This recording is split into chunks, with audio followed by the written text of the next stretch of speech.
Aloha, welcome to the party. I'm JT, this is American Bravado. And I don't know what it is recently, but the South Pacific has been on my mind a lot. Maybe I've been thinking about surfing, or luau's, or the beach. You know what, I got it. Kim Jong-un has nuclear weapons. Did you forget about that? I didn't.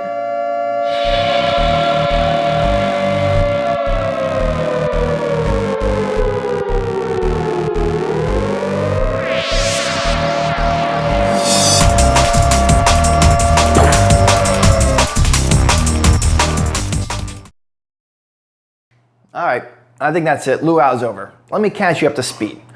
On September 3rd, 2017, North Korea successfully tested a thermonuclear device, and the world started looking at North Korea a little bit more seriously. Now, North Korea has had nukes for a while, but it's that old-style atomic bomb, you know, the one that India and Pakistan still pushes off and tries to pretend they're nuclear powers. But now North Korea has the H-bomb, the dankest of bombs. This is the kind of bomb that the Soviets would parade in the streets. This is the bomb that people would worship in a post-apocalyptic society run by monkeys on the surface. That kind of bomb. And it's not that the US hasn't taken notice, it's just that there's been a lot going on. Recently, the sound of the bull has been drowning out the sound of the war drum. But we've just had some really good recently, though. Biggest TV star of the last year.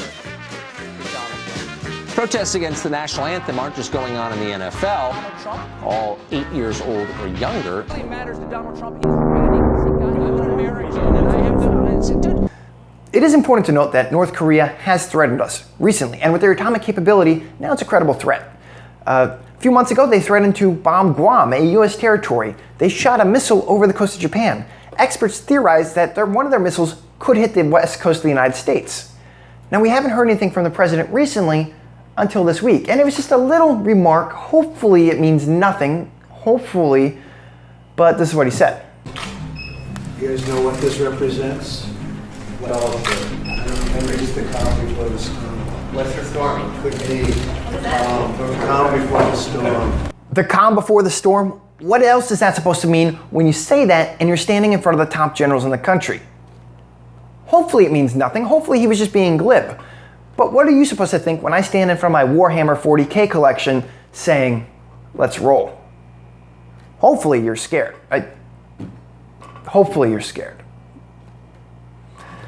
But while we're on the subject of the president, people have been making a lot of comparisons between the president and Kim. They've been saying that both are madmen fueled by their egos. And I think that's an unfair comparison. Because one of these men is calm, collected, and understands the gravity of the situation, and the other is Donald Trump.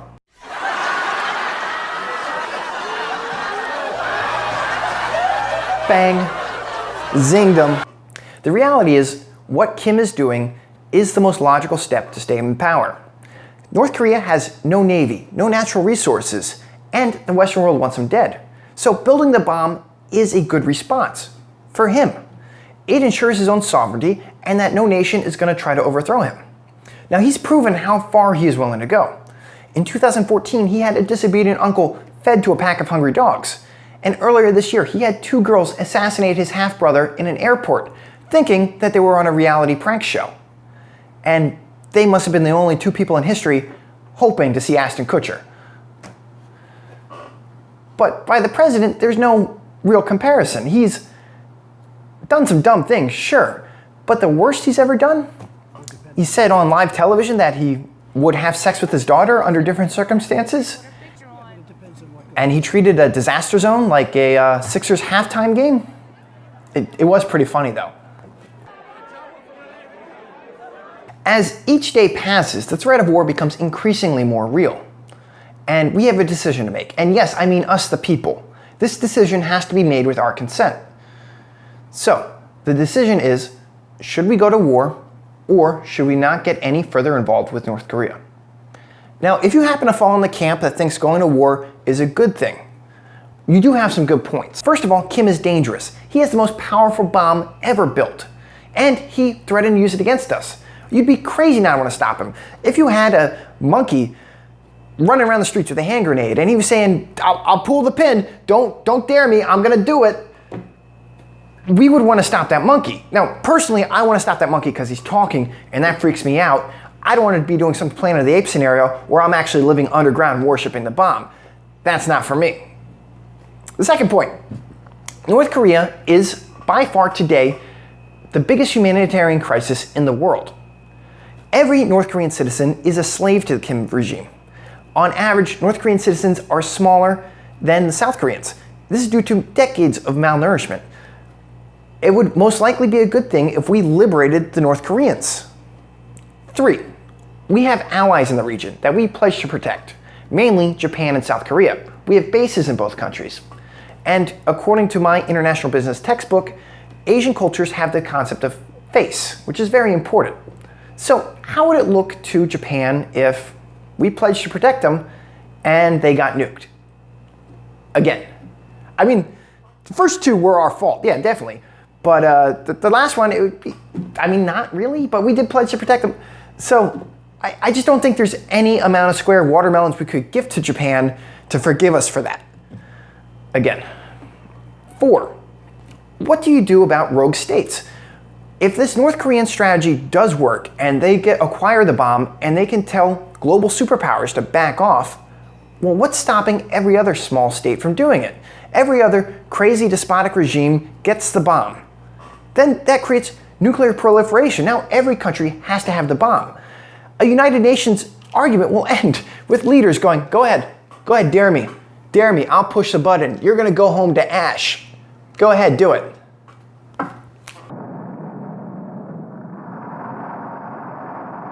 Let's say you're on the other side. You don't want to go to war, or you're a non-interventionalist. Well, there's also some very good points in there. The first point I can think of is we're just tired of war in this country. We've been at war in Afghanistan for over 16 years. 16 years, that's a long time, and we don't have an end goal or objective in sight. Are we still at a war in Iraq? I'm not even totally sure about that. And there's no guarantee that a military strategy would work or reach our objectives in North Korea. The second reason, really, why is it our job to police the world? North Korea is China's ally and in China's sphere of Pacific influence. China should really be cracking down the hammer on North Korea. If, let's say, for example, Canada was running around killing people and threatening to nuke the world, then it would be our responsibility to reign in Canada. But that's not happening right now. Hey, you Canucks, stop nuking people. Stop it.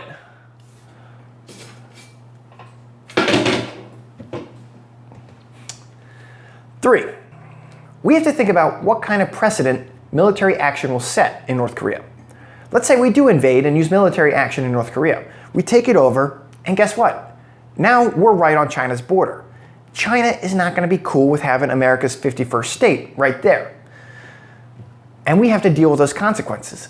Additionally, what kind of precedent does it set? If we can invade any country that we deem too dangerous to have nuclear weapons. Well, I don't think Russia will be cool with that, nor India or Pakistan. But it would give us a good reason to invade France. But actually, some of our allies might not be cool with that. Think about it, a rogue, illegitimate state that may or may not have nuclear weapons that's surrounded by enemies? I'm not going to say the country, but I'll let you figure it out.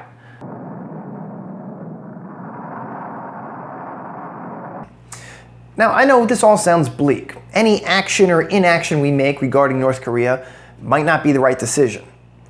But I remain optimistic, and I always will be. I think there's a third option we could do. And I know it's a little out of left field, but if we act quick enough, maybe we could get it to work.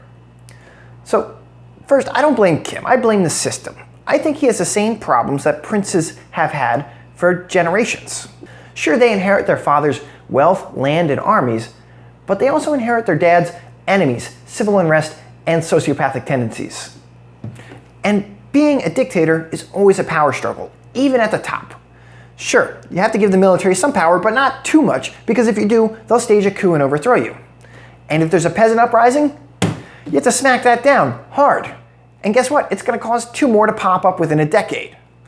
And sure, if you don't want to do this anymore, there's going to be somebody willing to step up and take the reins from you, right after they put a knife in your back. The best case scenario for a dictator is you die at age 62 from a heart attack, and your son gets to pick up the pieces.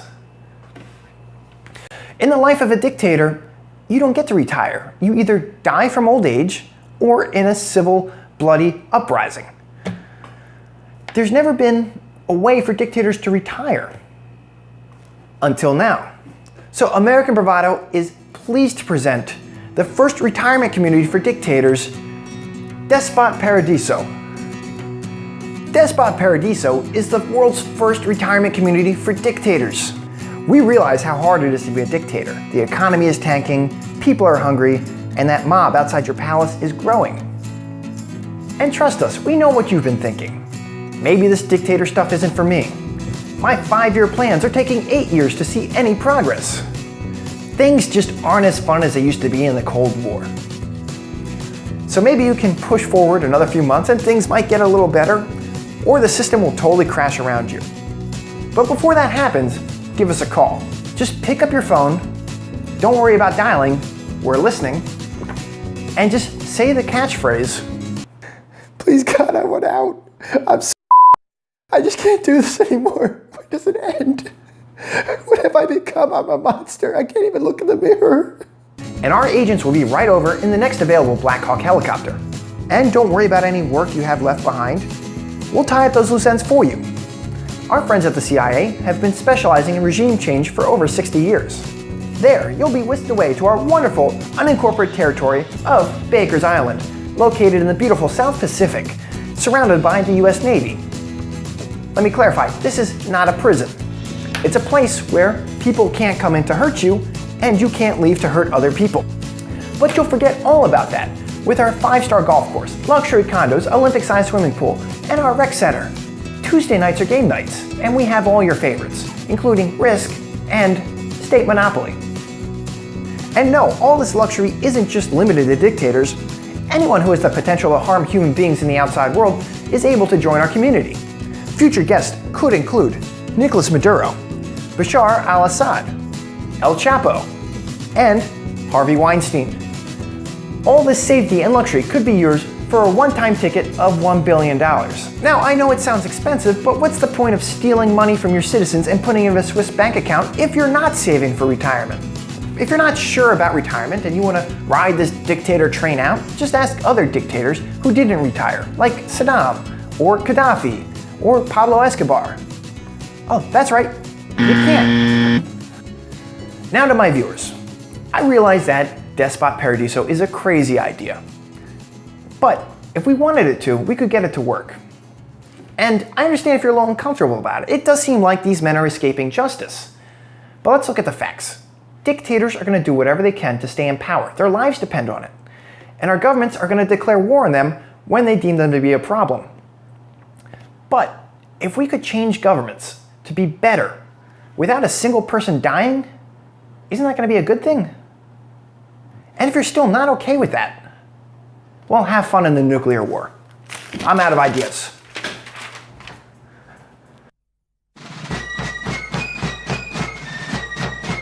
Hey, I just want to leave you a quick little update.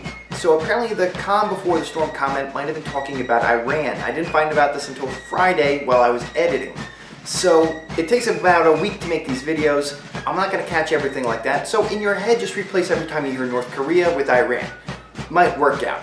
But anyways, thanks for watching the video, guys. Remember, like, comment, and subscribe. I'm JT. As always, see you next time.